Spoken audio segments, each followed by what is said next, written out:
Hello, and welcome to our how-to video series to help you get more familiar with the OptiLogic platform and the tools available to you. Today, I'll show you how to perform network transportation optimization by automating a hopper routing solve after a Neo network optimization solve. More specifically, I'll show you the inputs required to support running hopper after a Neo solve, the process it takes to activate this feature, and some of the outputs you can expect to see as a part of accessing this feature. If you haven't seen our related video on running Hopper within a NeoSolve, please refer to that video for further background on example use cases that benefit from this functionality. Let's get started. So we have a sample model built called Network Transportation Optimization Hopper after Neo. You'll be able to find this model within the resource library. In this model, we've populated all of the input tables required for running a network optimization solve. And we've also populated a few additional input tables that will support our hopper run as a part of that solve process. Within the transportation assets table, we also have three records, one for medium vehicle, one for large vehicle, and one for extra large vehicle. The extra large vehicle only has the Philadelphia distribution center as a potential domicile location. We can also see that the status has been set to exclude for this record. The last piece of input that we need for this to work is shipment data. Now, you'll notice in this model that the shipments table is not populated. This has been done deliberately. It is best practice to not include the shipments table because this allows the solver to generate shipments from the customer demand. In this case, the solver will determine the total quantity for each product-customer combination and will use the delivery frequency to determine an average shipment size.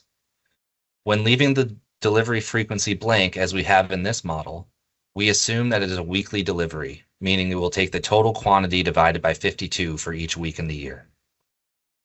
Now that we've defined our inputs, let's see how we can activate this feature in the model. When I go to run a scenario, within the technology parameters, under optimization for Neo, I have a subsection called Output Reporting. Within this section, I'm going to ensure that the Generate Last Mile Routes option is toggled on. And this is all that is required to ensure that Hopper runs after our Neo solve. Once I've ensured that this option is toggled on, I can click Run. Now that the scenario is complete, we can look at our outputs to see the results. In this table, I can see the total transportation cost and the breakdown of those costs associated with this scenario.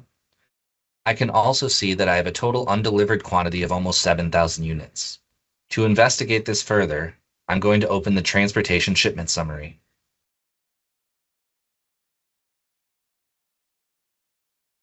In the shipment summary table, I've filtered for the shipment status of unrouted. In here, it's shown that there are 5 total unrouted shipments. And the unrouted reason column tells us that this is because the quantity capacity limit has been reached for that asset.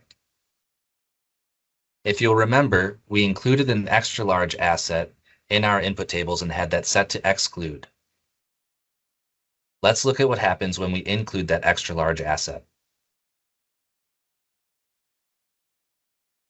In our scenario items, I have 2 new records, one for including our extra large asset in the assets table, and one for including our extra large asset rate in the rates table. When I run this scenario, it'll allow the Philadelphia DC to use an extra large asset to deliver those unrouted shipments. Let's take a look at the results. In the transportation summary table, if I remove my filter to show my additional extra large scenario, I can see that after including this asset, I no longer have any undelivered quantity. I can see which route these have been added to in the transportation route summary table. And I can do that by filtering on the transportation asset name for our extra large asset.